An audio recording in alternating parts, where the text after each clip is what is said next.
अस्सलाम वालेकुम फ्रेंड्स, कैसे हैं आप लोग? उम्मीद है आप लोग खैरियत से होंगे। तो थंबनेल आपने देख लिया होगा। आपने सबसे पहले गूगल क्रोम दे खोलना है और ये irs.fbr.gov.pk पे जाना है, /txp लॉगिन पे। इधर आपका पहला लॉगिन और पासवर्ड है जो हमने पिछले रजिस्ट्रेशन के मेथड से किया था। अच्छा, पहला रजिस्ट्रेशन हम कर चुके हैं। ये 181 फॉर्म जो होता है वॉलंटरीली आपने रजिस्टर कराना होता है अपने आप को फाइलिंग के लिए। अब सेकंड ऑप्शन में ये नॉर्मल रिटर्न की है और ये विज़र्ड व्यू है, इसके अंदर देखें 2022 का। दूसरा सैलरी रिटर्न है फॉर इंडिविजुअल। ऊपर वाले में एक्सक्लूडिंग बिज़नेस है और नीचे में सैलरी है, मैं आपको फ़र्क इसका बताऊँगा। और दूसरा फिर ये सैलरी रिटर्न का विज़र्ड व्यू है 2021 का था। अब ये हमने 2022 वाला हम करेंगे नॉर्मल में, और ये 2021 का वही एक्सक्लूडिंग बिज़नेस वाला व्यू है।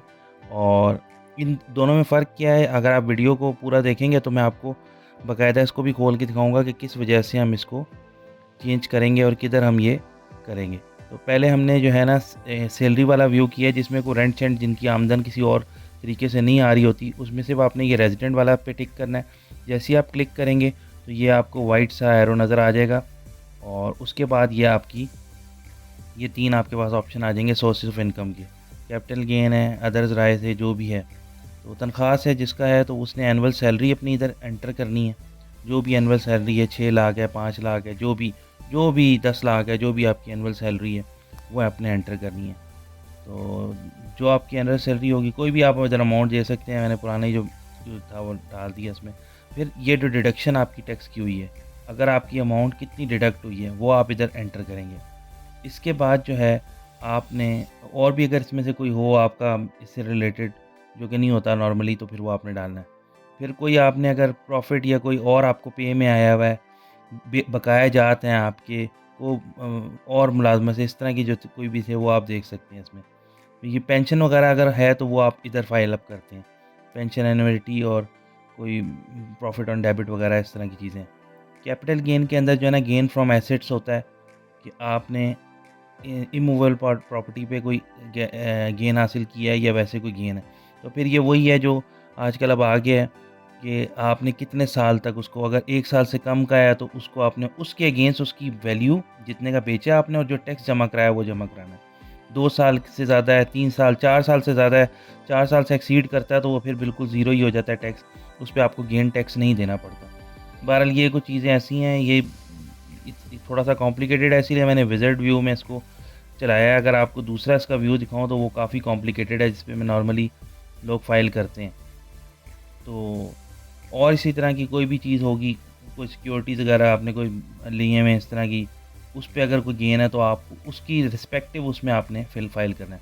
फिर आपने कोई ज़कात पे की है, नेक्स्ट करेंगे आप। तो इसमें रिज़र्व्ड व्यू का अंदर ऑप्शन ये है कि बस नेक्स्ट करें, तो नेक्स्ट आपके पास आ जाती है कि क्या-क्या चीज़ें आपने फ़िल करनी है जो भी आपने। तो ये जो है ज़कात का अमाउंट है वो आप रख दें। एजुकेशनल एक्सपेंसेस इसमें नीचे जो है ना कितने नंबर ऑफ़ तादाद है वो भी लिखनी है। वीडियो बनाते वक़्त मैं इसको जो है नहीं कर सका, वैसे मैं लिखता हूँ हमेशा 0 2 बच्चों के लिए, 3 बच्चों के लिए, वो भी आपने एंटर करना है। फिर ये अगर आपको टीचर हैं किसी ऐसी जगह पे जहाँ आपको टैक्स की कटौती, इस तरह मेरा जो है ना 40% या 25% जो भी हो गया, जो बचत है टैक्स में, यानी वो रिबेट देते हैं, तो वो आपने इधर डालनी है। वो डालेंगे तो आपका टैक्स बैलेंस होगा, वरना आपका टैक्स जो है ना बैलेंस नहीं होगा। अब मिसाल के तौर पे, आप मिसाल के लिए समझा रहा हूँ कि आपकी जो भी पे है एनुअल पे, उसके ऊपर 70,000 आपका टैक्स बनता है। अगर आपको 40% की छूट बन रही है तो आपका वो 28,000 रुपये बन जाते हैं। जो भी अमाउंट होगी, यानी ये ख़ास तौर पे इसलिए ईज़ी हो जाएगा जब आपका अगर टैक्स, अगर टीचर हैं आप, तो पता चल जाएगा जो टैक्स बन रहा होगा ना उससे कम आपका जमा हुआ होगा। वो कम इसलिए होता है कि वो एज़ टीचर जो है वो टैक्स पे रिबेट मिलता है हमें। तो टैक्स पे थोड़ा जो कंसेशन आपको मिल जाता है, 40% या 25% है। अभी मैंने चेक नहीं किया उसको, मैं देख लूँगा क्योंकि मैं जस्ट करने के लिए कह रहा था। इसके बाद जो है इसी तरह कोई भी आपका अगर ट्रांसफ़र पे कोई कटौती हुई है, ट्रांज़ैक्शन पे या व्हीकल पे है या टेलीफ़ोन के बिलों पे, ये सारी चीज़ें इधर हैं। प्राइवेट गाड़ी के टोकन टैक्स पे जो कटौती होती है वो इधर है। लीज़िंग पे, रजिस्ट्रेशन अंदराज पे, फ़रोख्त पे को कटौती है। वो आपने सारी चीज़ें, गाड़ी का रजिस्ट्रेशन नंबर वगैरह देना है, प्राइवेट है, कमर्शियल है, जो भी है। टैक्स अमाउंट क्या थी जो आपने बेची और उस पे टैक्स क्या कलेक्ट हुआ, जो टैक्स कलेक्शन थी वो आपने क्या जमा कराई, वो आपने इधर मेंशन करनी है। इसी तरह इंटरनेट का बिल है। अब ये मेरे घर का इंटरनेट का बिल है 27,855 रुपये सालाना बिल है। उस पर जो टोटल टैक्स उन्होंने इकट्ठा किया है ये 3433 3433 है। अब ये रिफ़ंडेबल होता है। इसका मुझे फ़ायदा तब हो सकता है या मैं इसके रिफ़ंड का केस करूँ या फिर मैं अगर कोई मेरी और कोई जहाँ से टैक्स मुझे पड़ रहा हो तो उस जगह मैं इस टैक्स को मैनेज कर सकता हूँ। तो प्रॉपर्टी में जो है ना परचेज़ होल्ड ये अगर कोई प्रॉपर्टी परचेज़ होल्ड है उस पे टैक्स डिडक्ट हुआ है आपका, तो वो आप इधर मेंशन करेंगे। अगर आपने कोई प्रॉपर्टी परचेज़ की है या सेल की है साल में उसमें आपने कोई टैक्स दिया है, तो वो आप यहाँ एंटर करेंगे। अच्छा रेंट वाला जो ऑप्शन है ना ये भी खाना खाली है। मैं आपको इसके लिए ना दूसरा वो जो एक्सक्लूडिंग बिज़नेस व्यू वाला था ना, वो दोबारा मैं ओपन करके आपको बताऊँगा। तो आपको दोबारा समझ आ जाएगी रेंट वाले जो लोग जिनका कहीं से जैसे कि दुकान ली हुई है, कोई घर उनका जहाँ से टैक्स उनका रेंट आता है, तो वो वहाँ जो है ना, वो वो रेंट जो है ना वहाँ मेंशन करने की ऑप्शन होगी। तो बाकी ये सारी ऐसी चीज़ें एडवांस टैक्स को दिया हुआ है, कोई जो भी चीज़ है, अगर आपने इस असल में इसमें थोड़ा-सा बंदे को थोड़ा-सा विजिलेंट होना पड़ता है, थोड़ी चीज़ें पढ़नी भी पड़ती हैं, जो इसीलिए वकील-शकील जो हैं, जो लोग ये कर रहे होते हैं फाइलिंग, उन्हें ज़्यादा चीज़ों का मालूम होता है। इसी तरह को गाड़ी का आपका है जो आपकी व्हीकल्स वगैरह हैं, वो इन्फॉर्मेशन भी सारी नीचे आ रही होती है। आउटफ्लोज़ आपके कितने हैं, अब आपने पर्सनल एक्सपेंस करने हैं, अब आपने बताना है को किराए की मद में आप कर रहे हैं। ये वो खर्चे हैं जो आपने सैलरी में से किए हैं। गाड़ी की मेंटेनेंस पे अगर आप मिसाल के तौर पे रेंट पे एक मिसाल के तौर पे मैं सारी अमाउंट इधर कर रहा हूँ, 3 लाख रुपए आपका किराया है जी। गाड़ी पे जो है वो आप अमाउंट को कर दें जी, जो 2 लाख रुपए मेरे मेंटेनेंस वगैरह और पेट्रोल पे खर्च हो जाते हैं। इसके अलावा कोई सफ़र आप हवाई सफ़र, ट्रेन से सफ़र करते हैं, उस पे 50,000 खर्चा है जी साल का। इलेक्ट्रिसिटी का बिल जो है वो 1.5 लाख रुपए सालाना है। गैस का जो बिल है मेरा वो 50,000 रुपए सालाना है। टेलीफ़ोन का जो बिल है जी, वो आप जो है 24,000 या जो भी सालाना मत 2,000 महीना रख लें, जो मतलब ये वो है। मैंने तो एक और एप्लीकेशन भी इसके लिए की हुई है, वो मैं किसी वक़्त शेयर करूँगा कि मेरे पास एग्ज़ैक्ट ये ऑप्शन होती हैं। मेरे पास ये सारे एक्सपेंस जो हैं एजुकेशन पे 3 लाख खर्च हुए हैं जी बच्चों की। तो इस तरह की सारी अमाउंट्स जो है ना अपने पर्सनल एक्सपेंसेस में डालनी है और इसको जो है आप जैसे ही इसको आप करेंगे तो पर्सनल और जो है ना आपके घरेलू और अखराजात जो आपको समझ नहीं आ रहे, याद नहीं आ रहे ऐसी ग्रॉसरी में चीज़ों में, अच्छा वो आप लिख दें। उसके बाद फिर अगर आपने किसी से जिस तरह कोई घर में कंट्रीब्यूट करता है, भाई कंट्रीब्यूट करता है या वालिद साहब कंट्रीब्यूट करते हैं या जो भी इस तरह का है, वो अगर कोई कंट्रीब्यूशन है तो वो आप लिख सकते हैं। इसके बाद आप इसको सेव करेंगे, बैक करेंगे। तो इसके बाद जो है कोई अगर आपको गिफ्ट कोई चीज़ मिली है, तो वो भी आप शो करते हैं क्योंकि वो आपके पास ऐसे आ जाता है, बाज़ गिफ्ट ऐसी चीज़ें होती हैं कि वो आपको यानी आपके इसमें एसेट्स में इज़ाफ़ा हो रहा होता है, तो वो फिर आप मेंशन कर देते हैं। और ट्रांसफ़र शुदा या बेचे गए गिफ्ट के साथ-साथ जो है ना वो भी जो इस साल में होंगे वो फिर आप इधर मेंशन कर देंगे अगर ऐसे कोई अमाउंट है, कोई चीज़ है। तो कोई भी आप जो भी अमाउंट आप समझते हैं जो आपके पास आई है, जिससे आपके एसेट बन रहे हैं, वो आपने इधर एंटर कर देंगे। इसके बाद जो है ये आपके पिछले साल के जितने एसेट्स थे वो शो हो रहा होता है। अगर आप फर्स्ट टाइम फाइलिंग कर रहे हैं तो शायद ये अमाउंट ना हो, आपके पास ऑप्शन हो तो आप एंटर कर दीजिएगा, अगर इसके बगैर भी गुज़ारा चलता है तो कोई मसला नहीं है।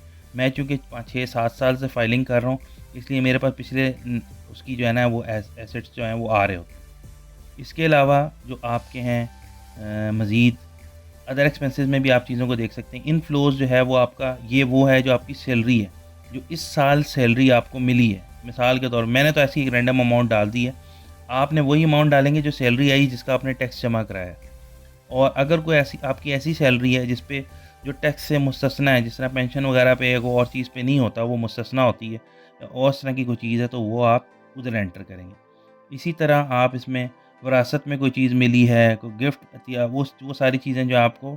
अच्छा इसके बाद ये लायबिलिटीज़ है, लायबिलिटीज़ के अंदर जो है ना आपका कोई लोन वगैरह है, तो वो आपने जो है ना लोन लिया हुआ है, को आपने लीज़ पे गाड़ी है, जो भी आपने पैसे किसी से बोरो किए हैं, वो आपने उसको कर्ज़ा वापस करना है, तो वो आप इधर एंटर करते हैं। क्योंकि ये भी आपके उसमें आती हैं कि आपने पैसे आए हुए थे, आपने वो वापस भी करने। अच्छा ये जो आ गया ना ये इसमें कोई भी जिस तरह मेरा इंटरनेट का बिल था, अगर रिफ़ंड की ऑप्शन है, ये तो वैल्यूज़ अभी मैंने ऐसी रैंडम फ़िल की हैं, कोई ऐसी स्पेसिफ़िक नहीं की, तो वैल्यू डिफरेंट आ रही है। वरना जिस तरह मेरा इंटरनेट का बिल है वो रिफ़ंड हो सकता है। फिर एक ऑप्शन हमारे पास फाइनल ये आ जाता है, इधर पिन नंबर होता है, पिन ये शुरू में जनरेट होता है, आपको मिलता है आपका पिन नंबर। लेकिन हम दोबारा इस तरफ आते हैं, अभी दोबारा मैंने लॉगिन इसलिए किया है कि मैं आपको बता रहा था रेंट के अंदर। तो रेंट के अंदर जो है ना वो हमने पहले जो सिलेक्शन की थी normal return excluding business view, और हमने हमने salary return for individual visit हमने स्टार्ट किया था।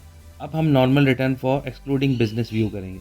अच्छा, ये अब एक हो गया। ये जब आपका ऑलरेडी इस तरह का आपके पास एरर आ रहा हो, रिटर्न ऑलरेडी इन ड्राफ्ट, इसका मतलब होता है कि ड्राफ्ट में आपके पास आपका जो है वो रिटर्न पड़ा हुआ है, उसको आपको डिलीट करना या आप उसको एडिट कर लें।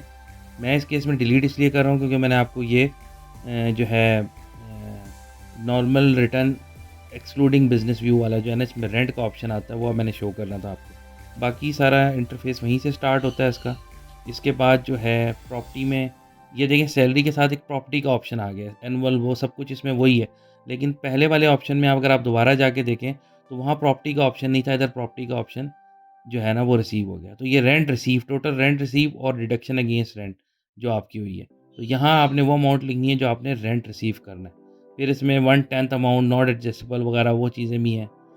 तो ये दोबारा असल में वो स्टार्ट हो गया था, इसलिए दोबारा करना पड़ा। तो असल में प्रॉपर्टी में आपने रेंट रिसीव की ऑप्शन इधर आ जाती है, रेंट रिसीव कितना और उस पे आपने कितना टैक्स जमा कराया। तो ये ऑप्शन, बाकी सारे इसमें मैंने वही ऑप्शन स्क्रॉल ही किए हैं, तकरीबन वही ऑप्शन है जो पिछले वाले में थे। इसमें ये एक्सक्लूडिंग बिज़नेस व्यू के अंदर जो था ना, ये एक ऑप्शन आ गया था और फिर सुपर टैक्स का भी ऑप्शन आ गया। तो बाकी आपके पास जब आप ये सारा कंप्लीट करेंगे, नेक्स्ट करेंगे, तो यही वही आउटफ्लोज़ प्रीवियस ईयर से आपके एसेट्स क्या थे, ये सारी चीज़ें वही आपका ऑटोमेटिकली उठाएगा। फर्स्ट टाइम कर रहे होंगे तो नहीं आएगा। प्रीवियस ईयर के एसेट्स जो हैं वो आप लिख सकते हैं। अगर कैलकुलेट है आपके पास, नहीं हो उसके बगैर गुजारा चलता है तो वो भी आप चला सकते हैं। तो असल बात ये बेसिक रेंट रिसीव की थी कि आपने जो इसमें जो एक फ़र्क है पिछले वाले से, और मैंने ज़रूरी समझा कि आपको बता दूँ। तो बाज़ लोगों की कोई दुकान होती है, कोई फ्लैट का किराया आ रहा है, किसी जगह से कोई रेंट उनके पास अमाउंट आ रही होती है, तो बेशक वो रेंट पे भी कर रहे हो लेकिन रेंट से आमदन भी हो रही होती है उनको। तो उस केस में आपको यहाँ जो है ना, इसमें ये चीज़ें एंटर करनी पड़ेंगी। बाकी ये फाइनल स्टेप होता है। पिछले में मैंने चीज़ें फ़िल की थी इसलिए आ रहा था। ये डिक्लेरेशन है और ये पिन आप चेंज भी कर सकते हैं इधर से भी, और मेन इसका जो इंटरफ़ेस है आपका वहाँ से भी चेंज कर सकते हैं। अब अगर मैं वेरीफ़ाई पिन कर दूँ, इसने पिन सेव की हुई है और मैं वेरीफ़ाई कर दूँगा, तो फिर ये मेरा टैक्स सबमिट होगा। दोबारा इसको मैं फिर वापस नहीं कर सकता। ये सबमिटेड हो गया तो सबमिट हो गया। जब तक मैं ये वेरीफ़ाई पिन नहीं करता, ये मेरे पास ही है, मैं इसको दोबारा एडिट कर सकता हूँ। एक बहुत मेन चीज़ मैं मिस कर गया था, वो मैं दोबारा आपको बताता हूँ कि यहाँ जो हमारे पास हमारे एसेट्स होते हैं, तो यहाँ सासाजात जो हैं, इसमें ये बैंक की इन्फॉर्मेशन बड़ी ज़रूरी है। और बैंक की वो जो हम स्टेटमेंट लेते हैं ना, यहाँ फर्स्ट टाइम आप ऐड कर रहे होंगे तो आप अपने बैंक में जो पैसे 30 जून 2022 को हैं, वो आप लिखेंगे। यहाँ अकाउंट नंबर लिखेंगे अपना, जो भी है, और यहाँ उसकी डिटेल कि सेविंग है, करंट है, और बैंक ऑफ पंजाब में है कि खैर एचपीएल में है, जिधर भी बैंक आपका, इसको आप ऐड कर देंगे। और इसके एक दफ़ा ऐड करते हैं, नेक्स्ट टाइम ये ऑटोमेटिकली आ रहा होता है। अभी ये मेरी नीचे अमाउंट और चीज़ें आ रही हैं। तो अब जब आपके पास ये चीज़ें आ जाएंगी, तो इसके बाद आपका जो बैंक अकाउंट होगा, यानी जो 30 जून 2022 को जो भी उस पे अमाउंट होगी ना, आपने वो पे करनी होती है। यानी वो आपने इधर मेंशन करनी होती है, सॉरी।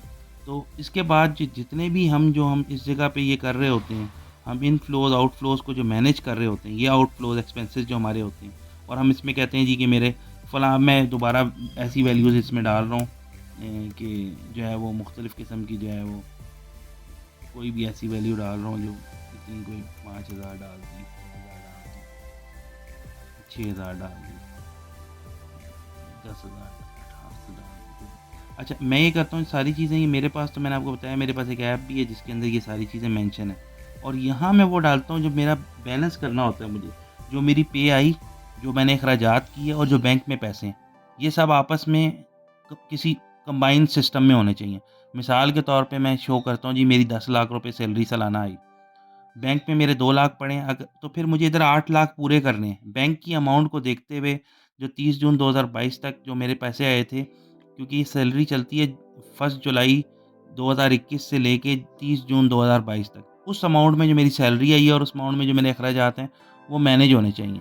अगर वो मैनेज होते हैं, अगर उसमें जो बाज़ औक़ात इधर आके मैं अदर पर्सनल हाउसहोल्ड एक्सपेंसेस में ऐसी रकम लिख देता हूँ 021, कि कोई भी ऐसी 5 लाख 21 रुपए। इसकी वजह ये होती है, ये मेरे वो पैसे होते हैं जो मैं उसको बैलेंस करने के लिए लिख रहा होता हूँ। जब आप सबमिट कराएँगे ना, तो वो आपको कहेंगे कि आपकी इनफ्लोज़ और आउटफ्लोज़ आपकी रिकंसाइल नहीं है अमाउंट। अमाउंट रिकंसाइल करने के लिए आपको बैंक की स्टेटमेंट जो इस साल 30 जून 2022 को जो पैसे थे, और वो पैसे आपने खुद ही एंटर भी आपने खुद करने हैं। बाज़ लोग भूल जाते हैं वो एंटर करना, पिछले साल के पैसे ये जो कर शो हो रहा होता है, वो शो हो रहा होता है अमाउंट। तो वो अगर आप कर देंगे तो वो सारा आपका प्रॉब्लम आ जाएगी आपके लिए। तो फाइलिंग में ये बड़ा इम्पोर्टेंट चीज़ है कि आप इसको देखते हुए जो है ना फाइलिंग करें। और इसमें ज़ाहिर बात है क्यूरीज़ भी काफ़ी सारी होंगी, इसीलिए मैं थोड़ा-सा इस वीडियो को बनाने में रिलक्टेंट भी था। बहरहाल तो ये बड़ा इम्पोर्टेंट एक चीज़ थी जो मैंने मिस कर दी थी। तो उम्मीद करता हूँ कि आपको वीडियो पसंद आई होगी, फिर किसी वीडियो के साथ मिलते हैं, तब तक के लिए अपना बहुत सारा ख़्याल रखिएगा, मुझे अपनी दुआ में याद रखिएगा। अल्लाह हाफ़िज़।